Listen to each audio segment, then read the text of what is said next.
Les élections présidentielles sont la victoire de l'éducation nationale avec l'arrivée au pouvoir d'Emmanuel Macron. Victoire qui s'est reposée sur des esprits décérébrés. La victoire d'Emmanuel Macron s'est manifestée le jour même avec l'Ode à la joie. L'Ode à la joie, pour ceux qui sont curieux, ça ne dit pas beaucoup de monde. L'Ode à la joie de Beethoven s'appuie sur un poème de Schiller directement issu de la Kabbale. Quand il parle de Götterfunken, les étincelles de divinité, c'est la Kabbale laurianique. Ensuite, la pyramide en arrière-fond, ça c'est pas la peine, vous avez tous compris. L'échec des patriotes français est dû à quoi?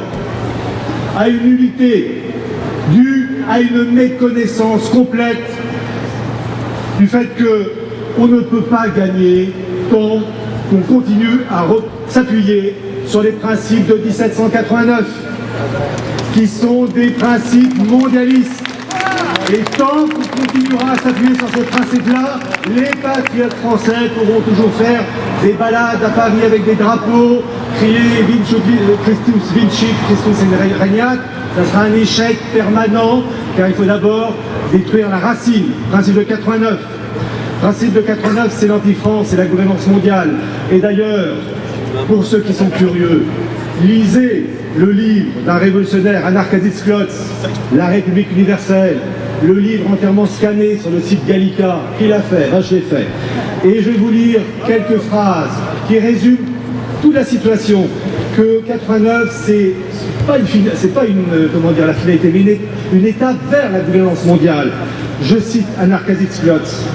Un corps ne se fait pas la guerre à lui-même, et le genre humain vivra en paix lorsqu'il ne fera qu'un seul corps, la nation unique, l'humanité unifiée.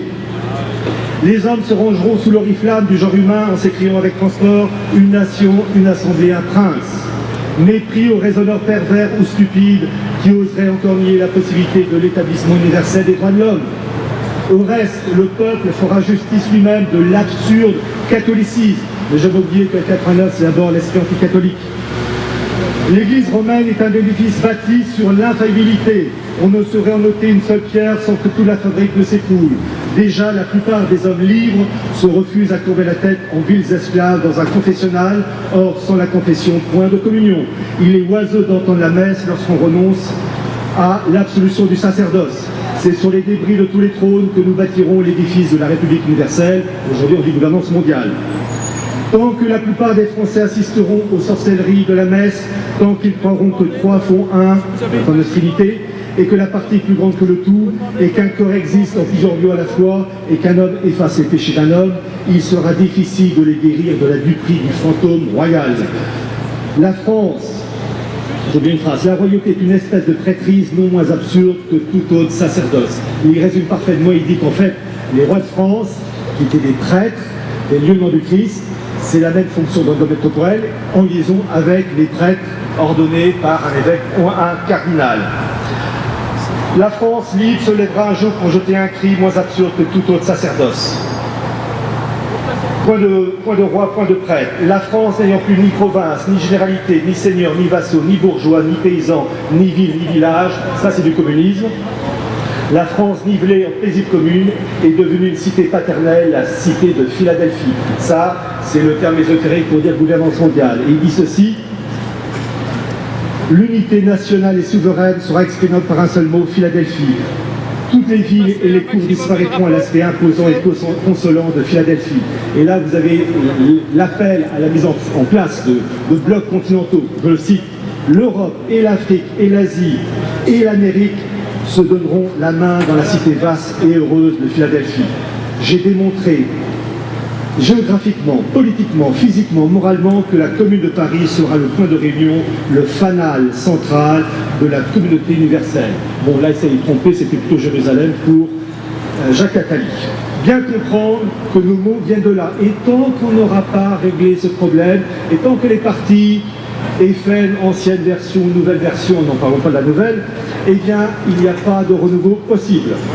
Je rappelle une chose, que tout patriote doit impérativement évoquer la triple donation. Sainte Jeanne d'Arc, c'est le rappel du baptême de Clovis, roi de France, lieutenant du Christ sur terre. Personne ne le fait. Et le 1er mai dernier, Jean-Marie Le Pen a parlé de Sainte Jeanne d'Arc, sauf de l'essentiel, de la triple donation. il n'en a pas parlé. Cela dure depuis 2 siècles, notre chute, parce que nous n'avons pas compris nos ennemis, leur philosophie, ils nous attaquent et finalement on se contre maintenant, plus de 2 siècles après 89. J'ajoute qu'il est d'une maladresse complète dans l'état de décrépitude des esprits aujourd'hui d'associer le nom d'un écrivain, fut-il de talent comme Brasillac, mais qui était aussi un collabo, avec le nom de Sainte Jeanne d'Arc. Pour les Français, à l'esprit déstructuré, eh bien Sainte Jeanne d'Arc et le collabo Brasillac, ça va ensemble. C'est une bêtise à éviter. Et enfin, je terminerai. Vous, les patriotes et dirigeants de partis politiques qui prétendez défendre la France, eh bien, au lieu de balancer des informations plus ou moins vagues, il y a une chose que vous pouvez balancer, une chose que Marine Le Pen aurait pu balancer face à Emmanuel Macron, c'est la fameuse fondation franco-américaine qui recrute des personnes, comme ils le disent eux-mêmes, appelées à occuper des postes élevés, dans le domaine politique, économique, l'éducation, l'aspect militaire et les journalistes. Eh bien, ce recrutement se fait dans le cadre des Young Leaders. Chaque année, depuis 1981, vous avez des Young Leaders qui sont recrutés pour favoriser le mondialisme via la voie de la coopération euro-atlantique. Eh bien, je suis allé sur le site de la Fondation franco-américaine, il y a 2 sites, le site américain. Eh bien, j'aurais aimé qu'une Marine Le Pen, ou son père, ou tout défenseur d'un parti, enfin appartenant à un parti politique dit patriote, parle de la Fondation franco-américaine, parce que en 1996, parmi tous les Young Leaders, vous aviez un certain François Hollande, et la recrue de 2012, eh bien, c'est Emmanuel Macron.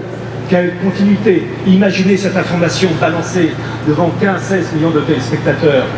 C'est sur leur site, tout simplement. Mais il est vrai que Marine Le Pen ne pouvait pas le faire, car en 2001, un des membres des Young Leaders s'appelait Nicolas Dupont-Aignan. Donc, elle se tirait une balle dans le pied. Donc, en guise de conclusion, on va faire une marche. On va encore chanter, mais n'oubliez pas que vous devez vous cultiver. Et pour ceux qui ont des doutes, vous prenez le catéchisme de Saint-Pédis et vous le comparez avec vos idées. Si ce n'est pas conforme au précepte du catéchisme de Saint-Pédis, c'est que vous êtes dans l'erreur, que vous devez changer de mentalité pour être authentiquement catholique au service de la patrie, réellement. Je vous remercie.